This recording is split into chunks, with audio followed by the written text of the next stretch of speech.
All right, guys, we are 2-0 in our last couple of extra daily bets on my website at brockpage.com. And if you want to access today's extra daily bet, the link for that play is in the description section below.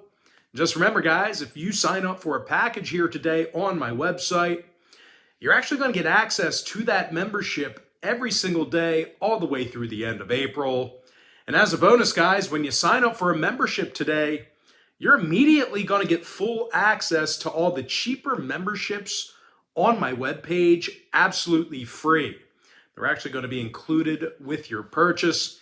Now, if you have no idea what I'm talking about, I'll explain a little bit more about it at the end of the video. But with that, guys, let's go ahead and dive into some Tuesday baseball action. We're going to start with the Diamondbacks taking on the Nationals, Game 1. And that's going to be a 1:05 Eastern first pitch on Tuesday, April 19th, 2022.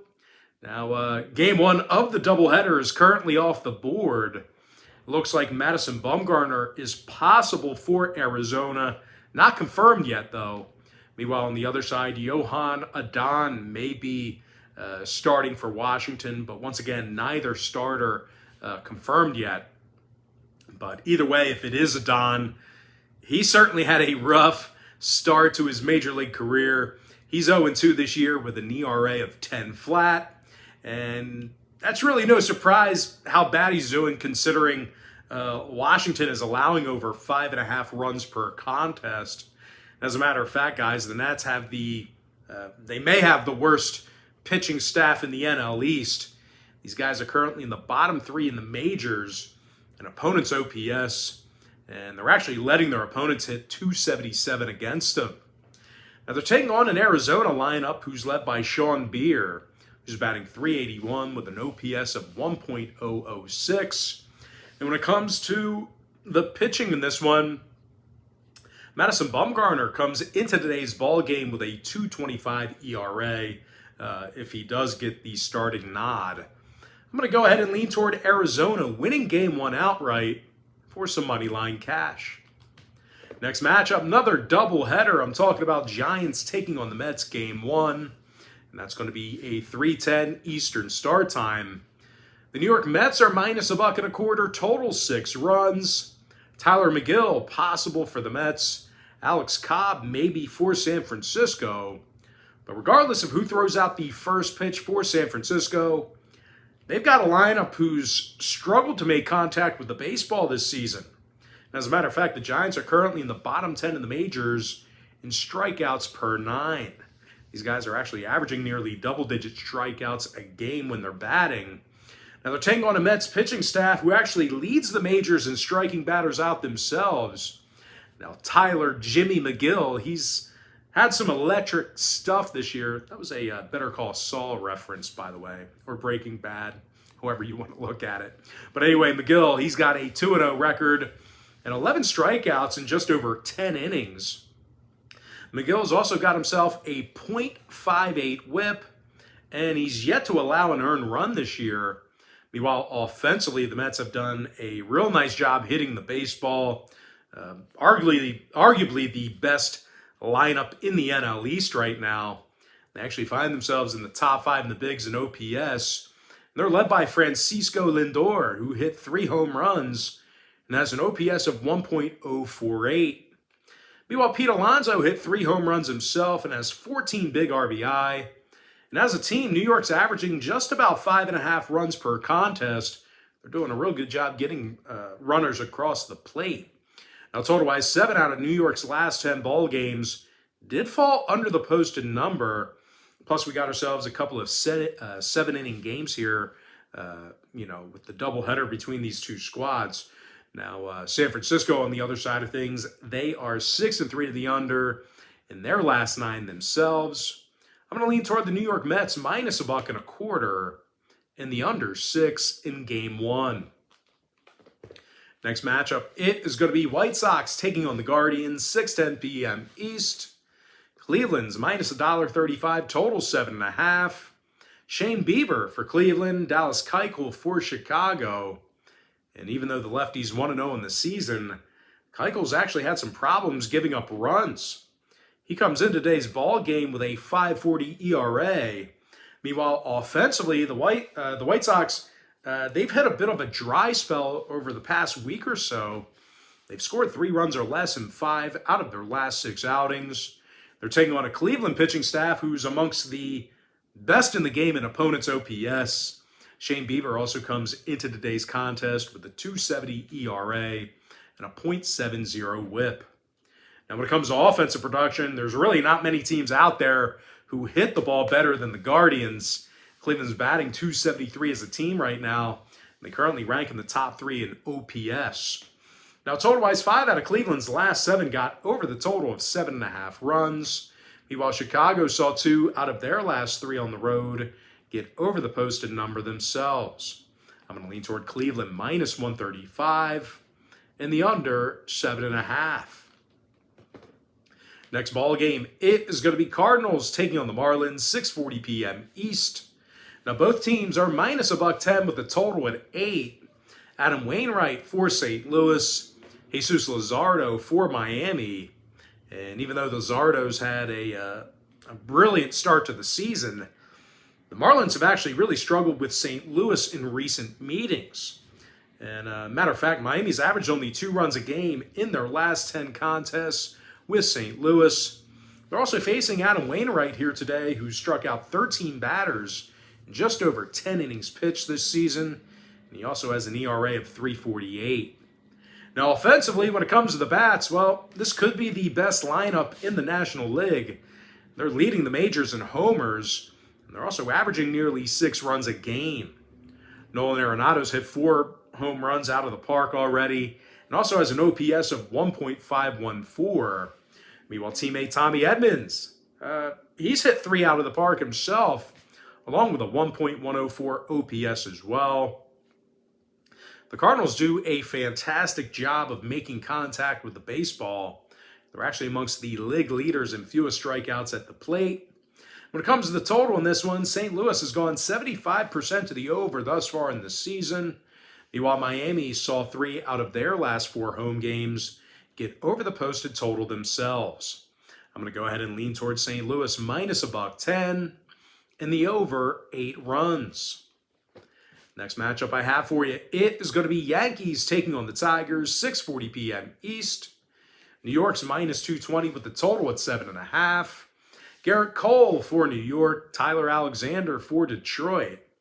Now, Alexander does come into today's ball game with a whip of just 0.94.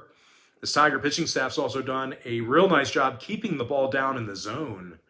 They're currently amongst the best in the National League and fewest home runs allowed per game.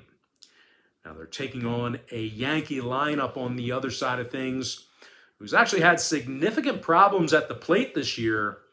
As a matter of fact, the Yankees are averaging only 2.9 runs a game this season, and they also rank in the bottom 3 in baseball in that category that I just mentioned. So 2.9 runs a game, bottom 3 in runs scored.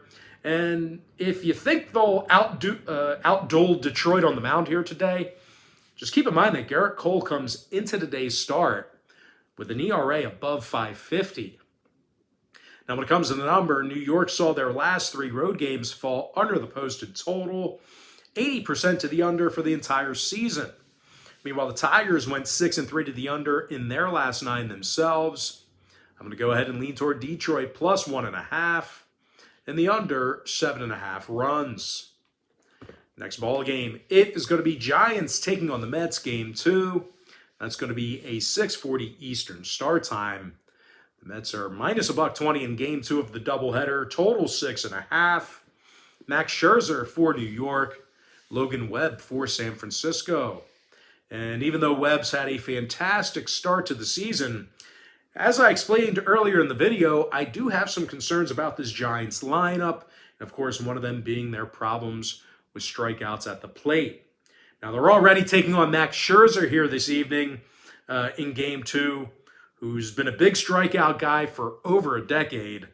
Max is also 2-0 in the year this season and already has 13 strikeouts and a .109 whip. Now, this New York pitching staff as a whole, they've been superb this year, actually striking out over 10.8 batters a game. And they're limiting their competition to a team batting average of just 191. Now, when it comes to scoring, once again, New York 70% to the under for the entire season. They also saw 8 out of their last 10 meetings with San Francisco fall under the line. So if you're into historical trends, you certainly want to think about that one there. Meanwhile, San Francisco, on the other side of things, saw 2 out of their last 3 road games fall under the posted total themselves. I'm going to lean toward the New York Mets minus $1.20 and the under 6.5 in Game 2. Next ball game, Diamondbacks Nationals Game 2. That's going to be a 7:05 Eastern first pitch. Now, Game 2 is currently off the board. Looks like Tyler Gilbert's possible for Arizona. No confirmed starter yet for Washington, and neither starter is confirmed right now, although it does look like Tyler Gilbert is possible for the D-backs. But regardless of who ends up on the mound, chances are, if it's a Washington pitcher, they're not going to be very good. The Nats are, once again, doing a terrible job of keeping runners off the base paths. They're currently in the bottom 3 in opponents' OPS, and they're allowing over 5.5 runs a game. Now, Washington has also lost 3 of 4 at Nationals Park this year. Meanwhile, the D-backs on the other side of things, they've allowed 2 runs or less in 3 out of their last 5 ball games. Now, when it comes to head-to-head meetings between these two clubs, Arizona's averaging nearly 6 runs a game in their last 10 meetings with Washington. I'm going to go ahead and lean toward Arizona winning Game 2 outright and completing the sweep of the doubleheader. Next ball game, it is going to be Blue Jays, Red Sox, 7:10 p.m. East. Boston's minus 145, totals 8.5. Nathan Eovaldi for Boston, Yusei Kikuchi for Toronto. But despite getting off to a rocky start, the Cooch man has, got himself a real powerful lineup behind him who can pretty much keep him in any game. Vlad Guerrero's hit 5 home runs and has an OPS of 1.036. Meanwhile, Chapman, Springer, and Jansen, they all have multiple home runs apiece as well. And when it comes to hitting the long ball, Toronto finds themselves in the top 3 in the majors in homers per contest. Now, they're taking on a Boston pitching staff who has trouble keeping the ball inside the park themselves. They also have Nathan Eovaldi on the bump here today, who comes into this contest with a 4.50 ERA. Now, total-wise, the Bo Sox allowed nearly 5.5 runs per contest in their last 10 meetings with Toronto. 4 out of their last 5 ball games also got over the total of 8.5 runs. I'm going to lean toward the Blue Jays plus 1.5 and the over 8.5. Next matchup, Rays, Cubs, 7:40 East. Tampa Bay's minus $1.20, total 7.5. Matt Whistler for Tampa Bay, Justin Steele for Chicago. Now, Steele's 1-0 with a 1.93 ERA and 9 strikeouts. Meanwhile, offensively, Chicago's been hitting the baseball very well. One of the better lineups in the National League right now. The Cubbies are currently batting .277 at the plate as a team, and they're currently in the top 3 in the majors in OPS. Seiya Suzuki's hit 4 homers and knocked in 11. Meanwhile, Wilson Contreras hit a couple of homers this year himself and also scored 7 times. Now, they're taking on a Tampa team who's, they've got pitchers who've struggled keeping it inside the park this year. Meanwhile, offensively, the Rays have had some difficulty with hitting for power as well.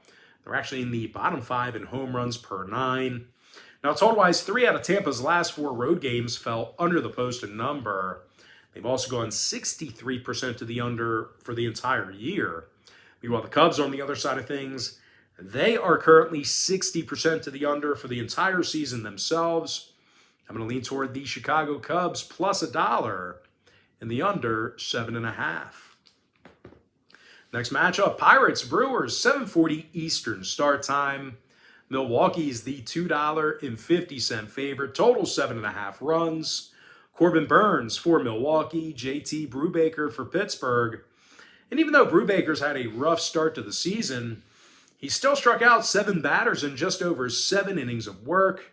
He's also backed by a pretty good Pirates lineup, who's currently in the top 5 in the league in team batting average. And they also got the W in 4 out of their last 6 ball games. Now, Michael Chavis, he's batting .450 with 6 RBI and an OPS of 1.250. Meanwhile, Ke'Bryan Hayes is hitting .371 himself with 4 doubles and 13 total hits. Now, they're taking on a Brewers team who's struggled a bit getting on base themselves.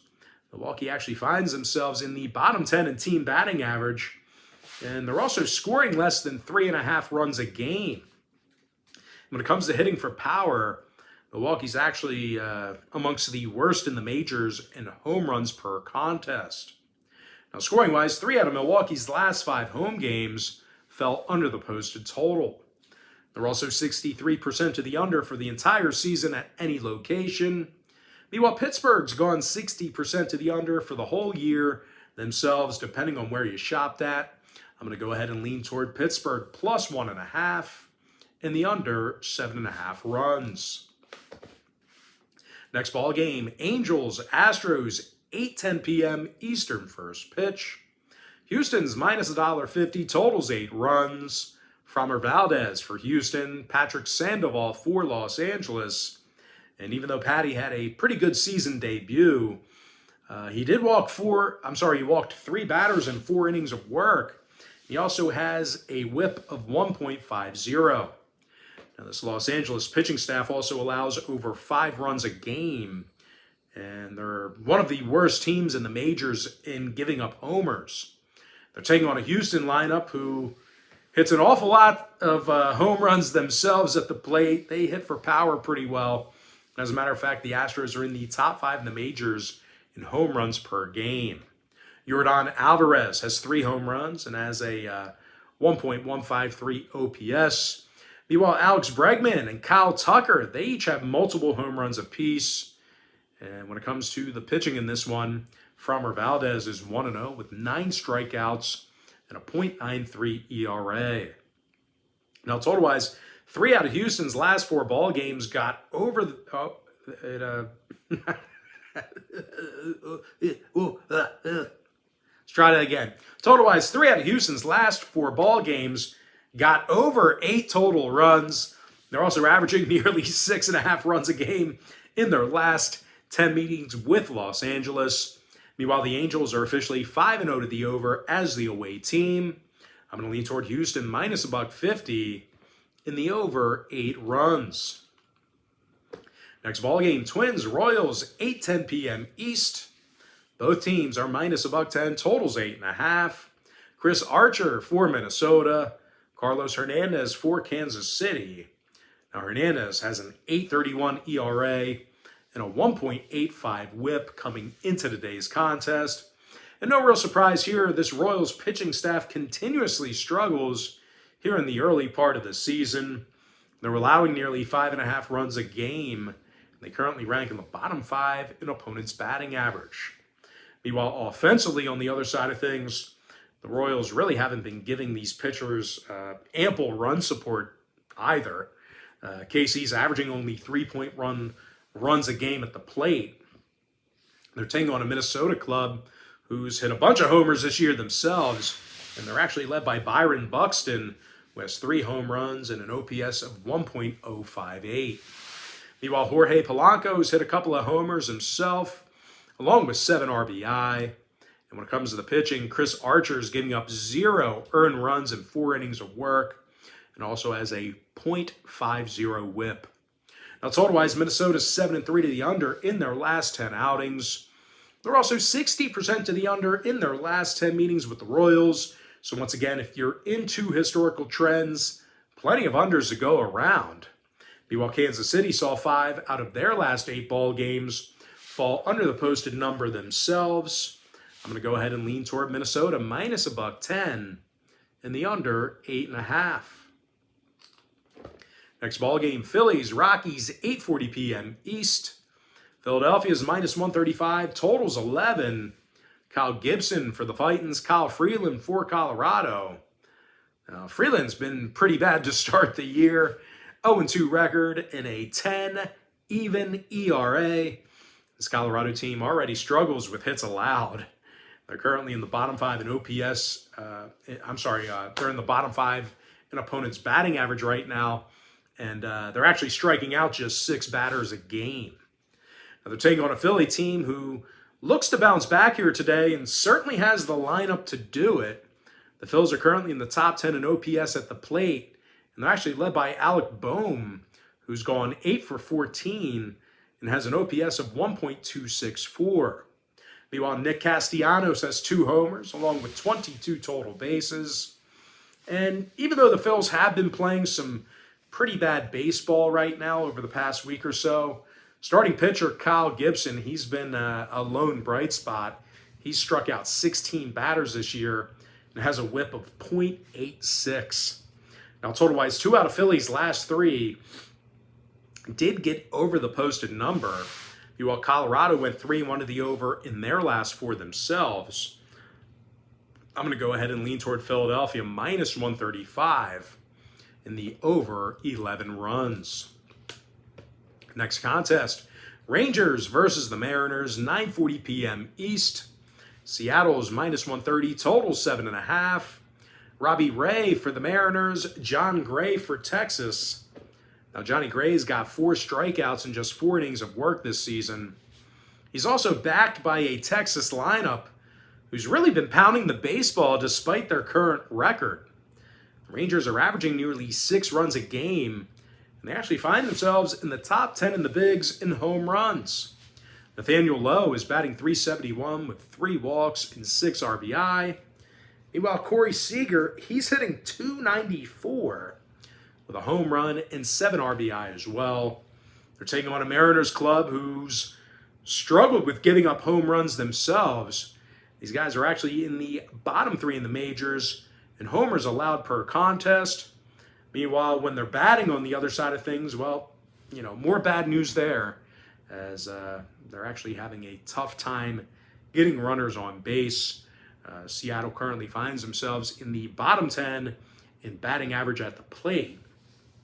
Now, total-wise, Seattle saw 2 out of their last 3 at T-Mobile Park get over the line. Meanwhile, Texas is 7-2 to the over in their last 9 ball games themselves. I'm going to lean toward the Texas Rangers plus $1.10 in the over 7.5. All right, next matchup I have for you, it is going to be Reds taking on the Padres, 9:40 Eastern start time. San Diego's minus $1.80, total 7.5. Joe Musgrove for the Pods, Ryver San Martin for Cincinnati. Now, San Martin's walked 5 batters already and has a 6.14 ERA. And no real shock here. This Reds pitching staff allows nearly 6.5 runs a game, and they're currently in the bottom 3 in opponents' OPS. Now, offensively, when they got the bat in their hands, well, this could actually be one of the worst lineups in the National League right now. They're scoring less than 3.5 runs a game on average, and they actually rank dead last in OPS. And that's certainly bad news for Cincinnati fans because they're going up against a Padres team who allows only 3.5 runs a game themselves, and they're actually amongst the league leaders in opponents' batting average. Joe Musgrove's 1-0 on the season and also struck out 14 batters in just over a dozen innings. Now, the righty's also got himself a 1.42 ERA and a .71 whip. Now, total-wise, San Diego saw overs recently against the likes of Atlanta, San Francisco, and Arizona. Meanwhile, Cincinnati's 63% to the over for the entire season themselves. I'm going to lean toward the Padres minus $1.80 in the over 7.5. Next ball game, it is going to be O's taking on the A's, 9:40 p.m. East. Oakland's minus $1.85, totals 8 runs. Cole Irvin for the Athletics, Chris Ellis possible for Baltimore, not yet confirmed. But regardless of who Baltimore throws out there on the hill, I'm not sure they have enough firepower to keep up with Oakland with the bats. This Baltimore lineup is scoring fewer runs per contest than any other team in the majors. These guys also find themselves dead last in the bigs right now in home runs, and they strike out more times a game at the plate than any other team in the majors. Now they're taking on an Oakland team on the other side of things who actually does a pretty nice job getting runners across the plate. And what I mean by that is, well, they're averaging nearly 6 runs per ball game. And in addition to that, they're also in the top 10 in home runs per 9. Now, Brown, Murphy, and Pinder, they all have multiple home runs on the season thus far. And actually, Sean Murphy, he currently leads the club in total bases with 24 of them. Now, pitching-wise, Cole Irvin's walked just 1 batter this year, and he also has a whip of 1.11. Now, total-wise, 3 out of the A's last 4 ball games fell under the posted number. They've also held the O's to just 3 runs a game in their last 10 head-to-head meetings. Meanwhile, Baltimore, on the other side of things, they are a staggering 10-0 to the under to start the season themselves. I'm going to lean toward Oakland minus $1.85. In the under 8 runs, of that, guys, we're going to jump into our next and final matchup for the show. It is going to be Braves taking on the Dodgers, 10:10 Eastern start time. The LA Dodgers are minus 140, total 7.5. Walker Buehler for the Dodgers, Max Fried for Atlanta. Now, Fried's 0-2 on the year already with a 5.73 ERA and a 1.45 whip. And when it comes down to it, this Atlanta pitching staff just hasn't been good enough. They're allowing nearly 5.5 runs a game, as the Braves are just 5-7 thus far in the season. Now they're taking on a Dodger club on the other side of things, who they've yet to lose a game at home this year, and they're actually leading the majors in scoring per contest. Now Gavin Lux, he's currently leading the charge with 9 runs scored already, and he also has 14 total bases. Meanwhile, Freddie Freeman, he's batting .325 with 8 runs himself. Does that make sense? Gavin Lux, he scored 9 times, but has 14 total bases. I don't know. That's what ESPN's saying. But anyway, Lux, he scores a lot when he's on the base paths. But anyway, pitching-wise, no one's really been able to hit these Dodgers pitchers yet this year. They're leading the majors in opponents' OPS, and they're actually limiting their competition to a batting average of just 186. Now, Walker Buehler's 1-0 on the year with 9 strikeouts and a 3.38 ERA. When it comes to the total, 3 out of LA's last 5 at Dodger Stadium got over the line. They've also averaged nearly 5 runs a game in their last 10 meetings with Atlanta. Meanwhile, the Braves on the other side of things, they are 7-5 to the over for the entire year themselves.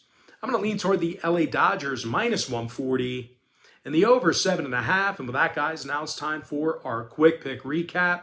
Powered to you by my website at brockpage.com. We are currently 2-0 in our last couple of extra daily bets on that website. And if you want to access today's extra daily bet, it's only going to cost you just $2.99. I like Arizona winning that one outright on the money line in game 1 of the doubleheader. Give me the New York Mets minus $1.25 under 6 runs in game 1 as well. Give me Cleveland minus 135 under 7.5. St. Louis minus $1.10 over 8 runs. Detroit plus 1.5 under 7.5. New York Mets minus $1.20 under 6.5 in game 2. I also like Arizona money line game 2. Toronto plus 1.5 over 8.5. Chicago Cubs plus $1 under 7.5. Pittsburgh plus 1.5 under 7.5 runs. Houston minus $1.50 over 8. Minnesota minus $1.10 under 8.5. Philadelphia minus $1.35 over 11 runs. Texas plus $1.10 over 7.5. San Diego minus 180 over 7.5. Oakland minus $1.85 under 8. And before I give you my next and final free pick for the video, one final reminder that we are also 2-0 in our last 2 board member tier package bets on brockpage.com as well. And board members also get access to every single bet that I give out on that website every single day, all the way through the end of April. I'm going to lean toward the LA Dodgers minus $1.40 and the over 7.5. And with that, guys, that's going to do it for me. Don't forget to check me out on brockpage.com. Now, once again, guys, if you do end up getting a membership here today on my website, just keep in mind, you're going to get billed the day you sign up and then the first of every month following that. I always tell folks in every single video, the earlier in the month you sign up, the better. And guys, if you want to get access to every single bet that I give out on that website, you're going to want to think about signing up for my board member tier package. It's an all-inclusive membership. But guys, you may be wondering what the difference is between what I do here on YouTube and what I do on my website. Well, what I do here on YouTube is, guys, I'll handicap the entire slate of games in any given sport, side, and total. What I do on BrockPage.com is I actually share with you which one of these free YouTube picks on my channel that I'm actually betting on personally. But most importantly, guys, gotta thank you for joining me right here on YouTube. I really hope you enjoyed all this great free content, all this great free information. And with that said, guys, happy Tuesday to you. Best of luck to you. And I look forward to seeing you later on today on my website at BrockPage.com.